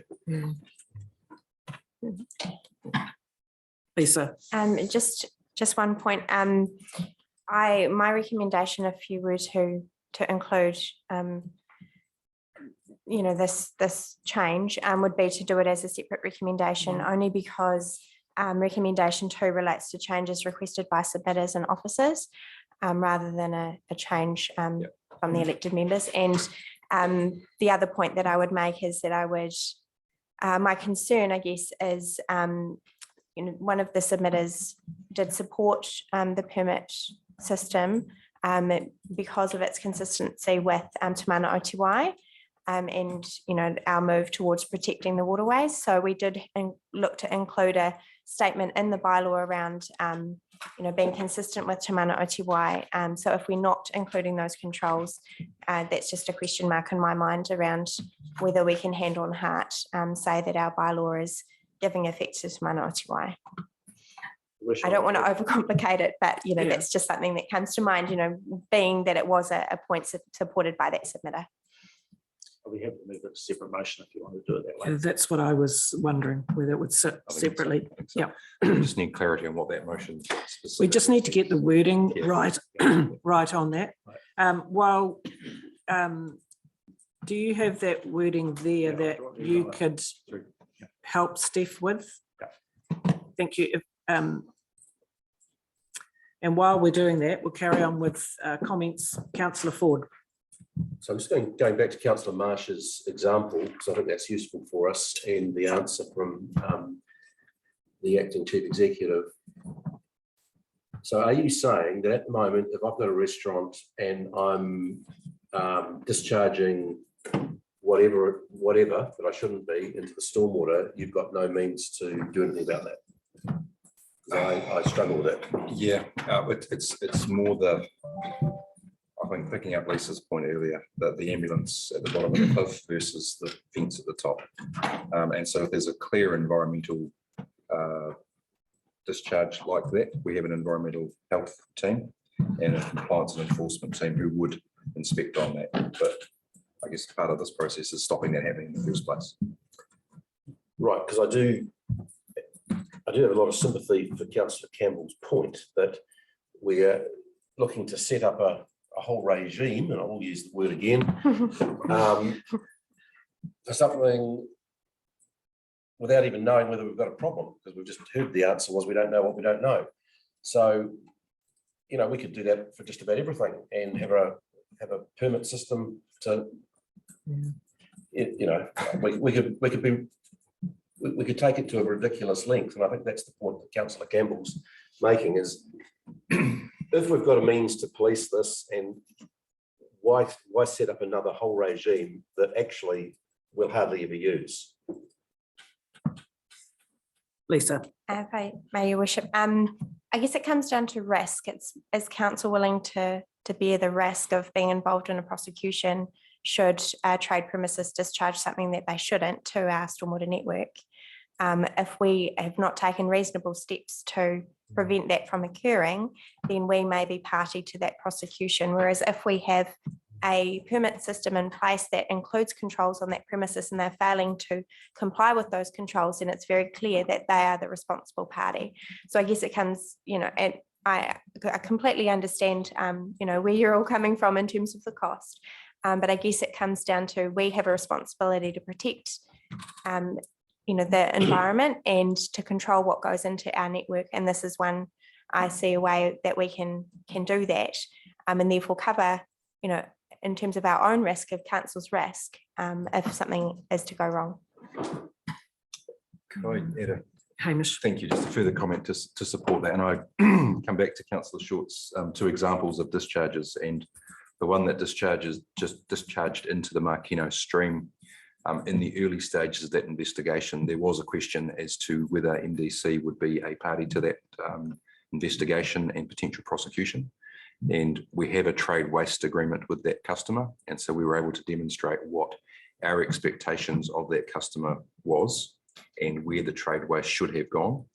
And then from a functional point of view on the infrastructure, how and what happened for the discharge into the stormwater network to happen, and then conveying that through council's network. So having the permitting system in place through the trade waste is probably what saved our involvement in any sort of prosecution there.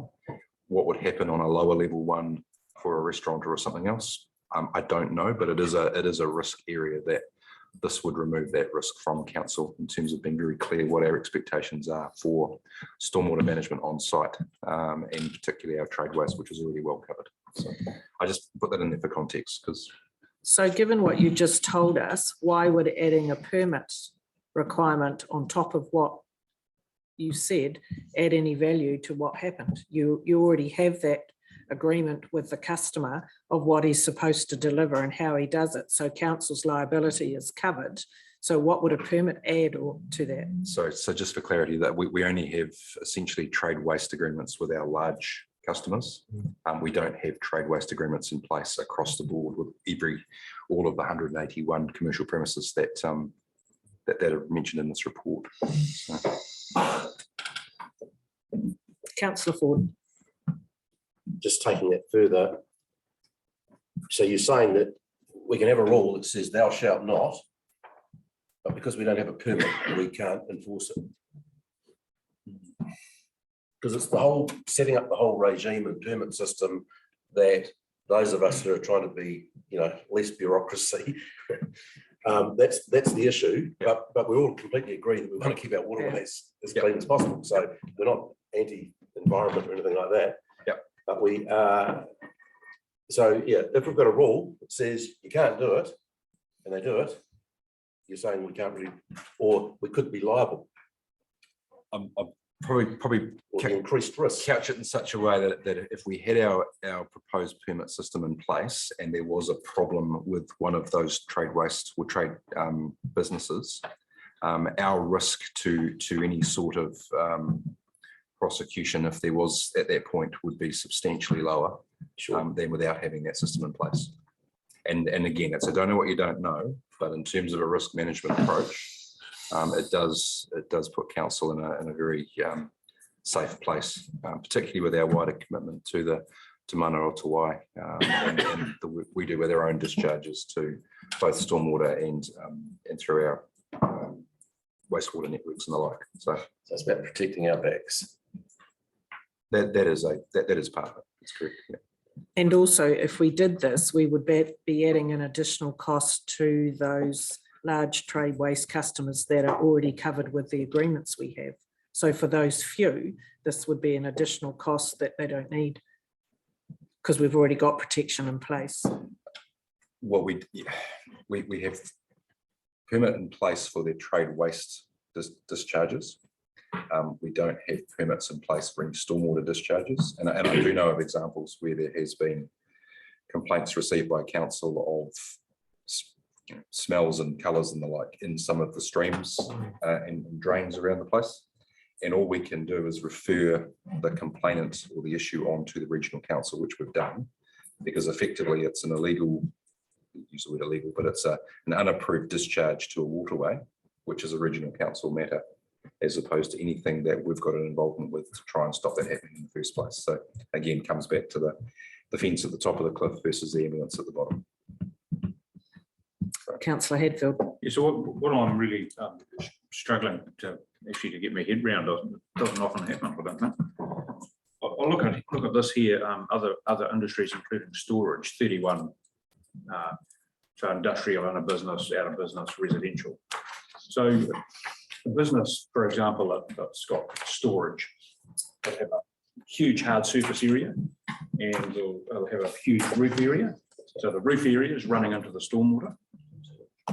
The hard surface area is running into the stormwater, and that a hard surface area, in my view, in that instance, would be no different to any other contaminants that you get on the road from exhaust fumes and that sort of stuff, unless of course there was a spillage in one of the storage areas of a hazardous substance. But you would like to think that they would have their own funding requirements, or they might have rules about what you can store and what you can't.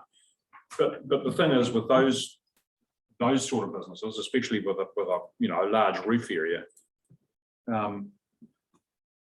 I can't see the reason that a discharge to stormwater from that sort of business would actually be required. And that's the bit I'm struggling with. I'll go back to the point I make, is that commercial entities that have contaminant material that might be washed out from a hard surface into the stormwater does require traps and sediments. But the question I've got is, in those instances, have we not got bylaws, or do these cover it, that inspection can actually require remedial action? So the question is, can council officers go to that sort of place where there might be contaminant from their business that gets washed into the stormwater?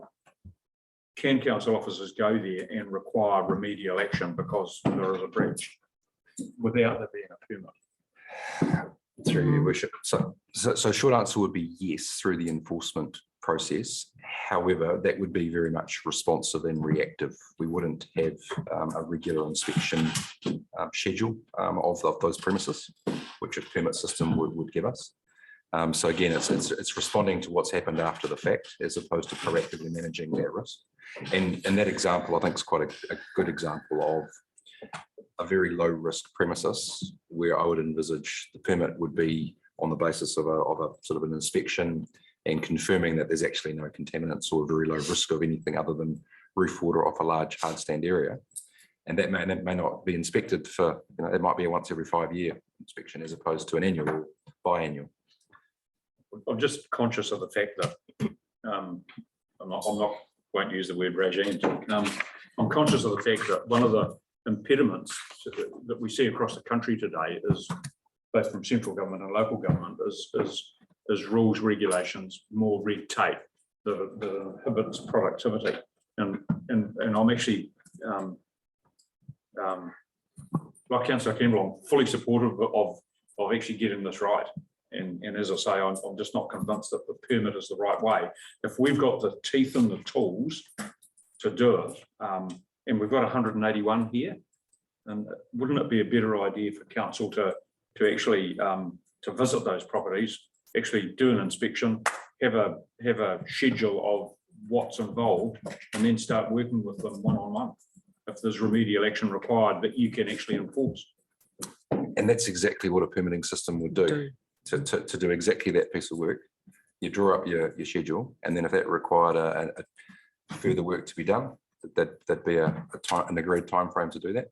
And if there was an annual check or a 2-yearly check or a 5-yearly check, or actually there's no risk from the site whatsoever, no further inspection required unless there's a change of use, perhaps. That's the flexibility that I don't think is reflected in the regime as it's been sort of discussed in terms of the bylaw. But are you saying if there's no permit, you couldn't go in there and work with that business anyway? If there's no permit, we wouldn't go in there without a reason to. Essentially, is the basis for it. We don't so much around town looking for problems. And I admit you'd like to. That's actually that is the current problem, because and I acknowledge that is a problem, unless council is actually prepared to inspect. Whether I'm still not convinced that you need a permit to do that. But anyhow, I've said my bit. The other question I've got is the discussion around a permit, because I can see both sides of this. So I have no idea whether I'd support it or not.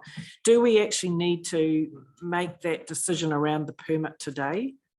Today's about the recommendations that were raised in the submissions and suggested changes to those. Like, is there a requirement today to include the permit issue? The next item, so on the 1st of September, coming back for adoption of the proposed bylaw. So there is still scope to make changes to that bylaw before it is adopted. I guess the difficulty would be that, I guess part of me is thinking, could we look at some further tweaks to this to address some of those things? 18th of November. 18th of November, yeah. So there's the opportunity to make tweaks prior to that, and I'd suggest prior to the election, so that the same group of elected members are having the same conversation. Yeah. So there's the 1st of September, 15th of September, and 6th of October. Those are our chances, I guess, to Yeah, to so what finalise I'm this. trying to do, so we can move the conversation on today, Yeah. is for those of us who can see both sides of this and don't know where to go, is do we actually have to make a decision around the permit today? So can I suggest, jump Your in, Worship, we've had councillor Campbell's suggested a motion with the wording has been or to be confirmed. Yeah. It may be worth seeing if there's a seconder for that Yeah. to add to the motions that are in front of you, or the resolutions in front. If that's then decided by that process. Yeah, we that could would come back. determine it. Yeah, true. Councillor Campbell. Essentially, what I'm hearing is that I can't see any objections to any other part of the recommendations. Yeah. So my suggestion is a separate issue. Yeah. So if we support that,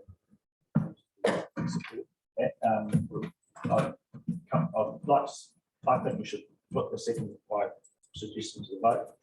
And that gives council staff some certainty on where we're heading with the bylaw, and then you can just bring us back a version for approval on next meeting. Lisa.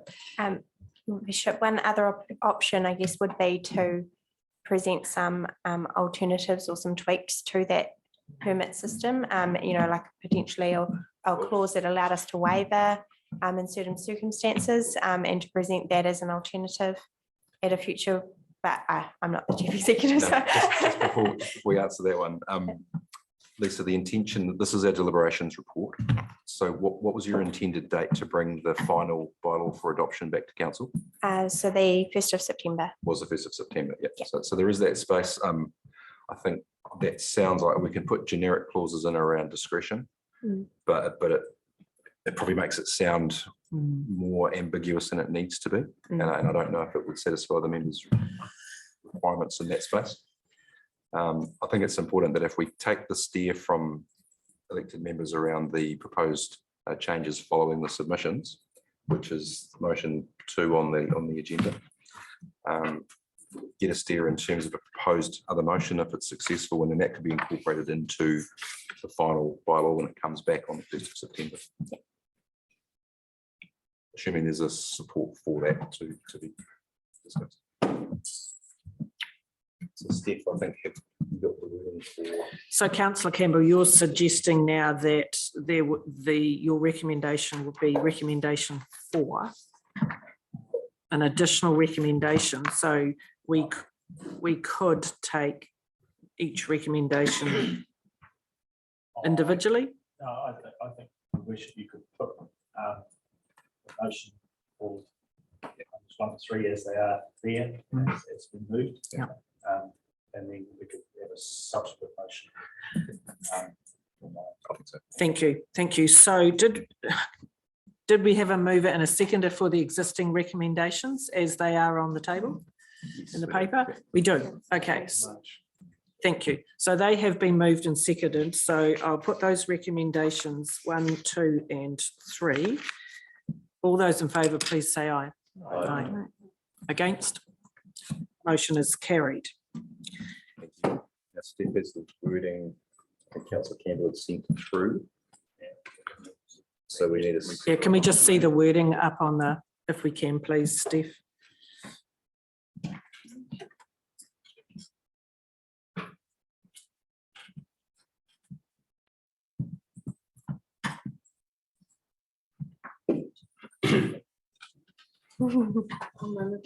Just Hard to while see. Steph's bringing that up, can I refer back to 2D in the motion that was just passed, which gives a clarification on stormwater within the trade waste.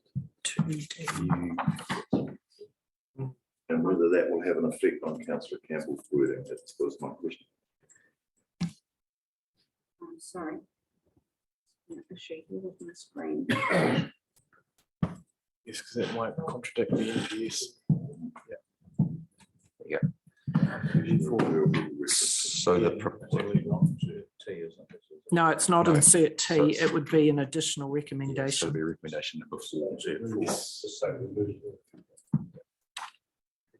So remove all references to the drainage bylaw 2022 to the requirement for the owner of a trade premises to obtain a permit to discharge stormwater into the public stormwater network, specifically Part 8 sections 36 to 43.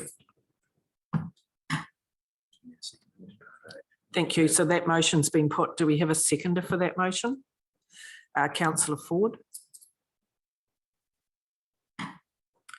So I'm going to put that motion as up on the screen. All those in favour, please say aye. Aye. Against? Thank you. So the motion is carried. Those who were against, do you want your votes recorded, please?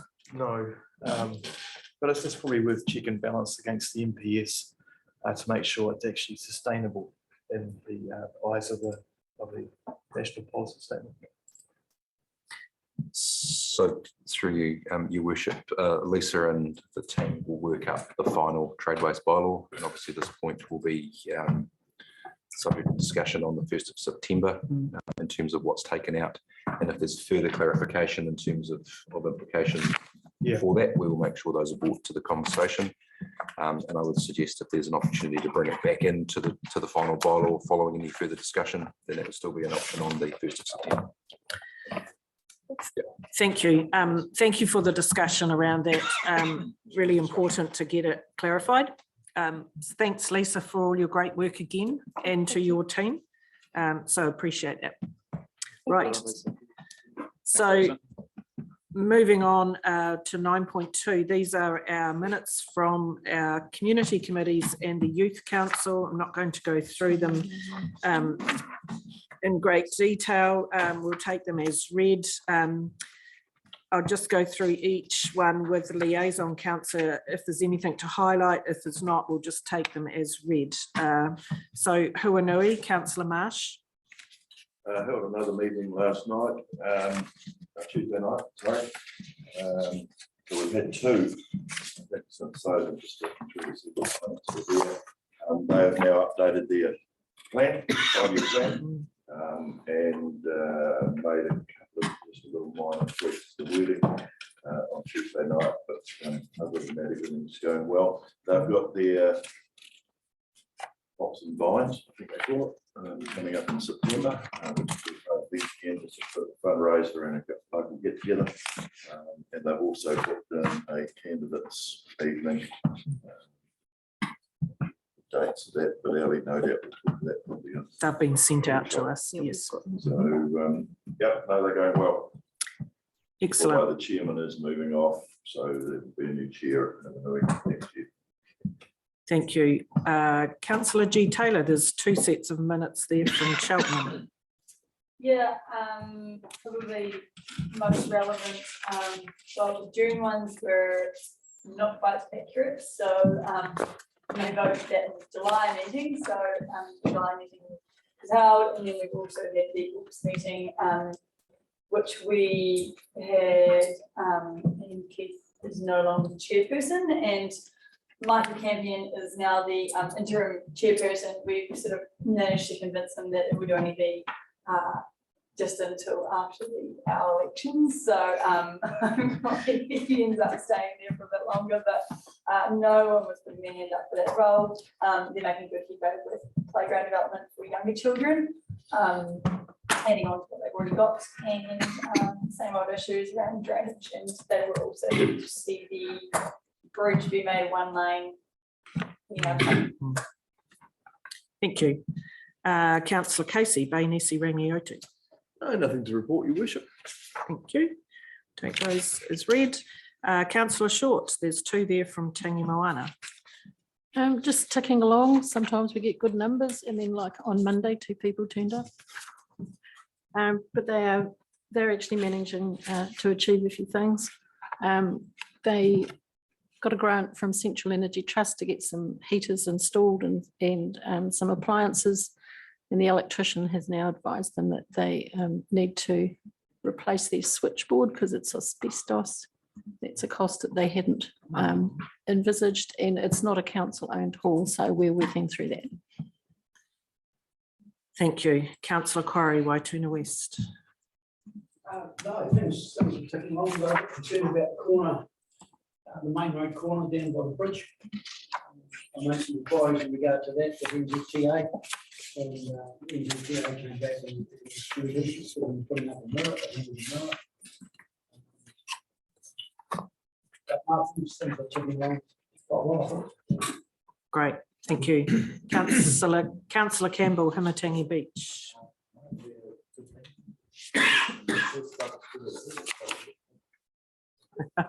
Otherwise, no, that committee's functioning.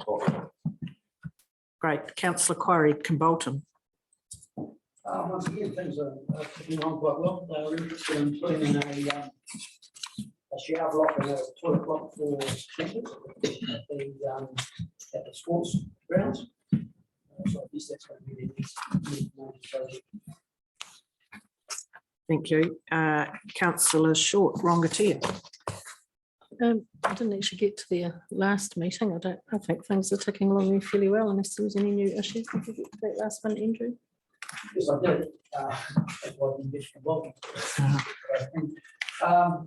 We have got a great concern in regard to Banks's Road development, and we'd like to see a footpath coming up Banks's Road. A very strong desire from the committee in regard to that, and believe that there should be a proper hard surface footpath coming up from Banks's Road. Oh, I can. Councillor Short. I can add on to that a little bit, Andrew, that the Banks's Road subdivision is going to be a private plan change. All those sorts of things will be remediated, I imagine, through that process. Thank you. And the Youth Council, Councillor G. Taylor. Look, I always say the same stuff because our events are all coming up. The youth market, young Jews towards young children, and kids are all applying for scholarships. Those that are leaving us. So that's the kids are. Great, and several sets of minutes there, so that's great. So if we go back to page 120 to the recommendation, if I could have a mover and a seconder, please. Councillor G. Taylor, seconded by Councillor Marsh. I'll put the motion. All those in favour, please say aye. Aye. Against? Motion is carried. Councillor Marsh. Just a comment, if I may, and it's something just to probably sit with and have a discussion further on, is with the 16 community committees through the district, they will receive the same funding from council, but quite a number of our community committees have halls, etc., within their community, which also receive funding over and above the community committees. Now, the point was raised at Huanui the other night, and the fact that they don't have any council-owned buildings or anything in that respect, but still have to operate with the same amount of revenue. So I'm just putting it out there as a topic of conversation to be had further down the track as you go into the new triennium. That should there be not a bias, but perhaps some extra thought given to some extra funding to a community committee that doesn't have a public council-owned building, etc., or a hall within their area. And what was the thinking behind doing that? Just so that they could make some advances. At the moment, they're totally and utterly reliant on their school to hold all their functions, to hold all their meetings, and to participate in that. And it's a little bit different to some of the other community committees that are out there that have the facilities available to be able to do that within. Thank you. Thank you. Point is noted. Thank you. Right, so we get to consideration of late items. There are none. Before I go into the resolution to go into public excluded, I just want to on record recognise the work and commitment from both Rebecca Bell and Ellie Dunn. This is your last council meeting with us. So just a special thanks from all of us for, particularly you, Ellie, for the support you've given the governance team and your professional advice that you provide and making sure we get the requirements right. That's been outstanding, and I just want to thank you for that and wish you good luck over in Taurua. And you're going to have 2 hours of your life back every day. So, so thank you for what you've done here, and we wish you all the best. And also to Rebecca, I'm not sure if she's on Zoom. I did see her name there before. She is. Great. So thank you, Rebecca, for all of the work that you've done with us, putting together some of our strategies and taking us through some of those workshops and asking all those questions that we needed to think about. So we appreciate that, and we also wish you all the best for your future career journey. So thank you to both of you. Thank you.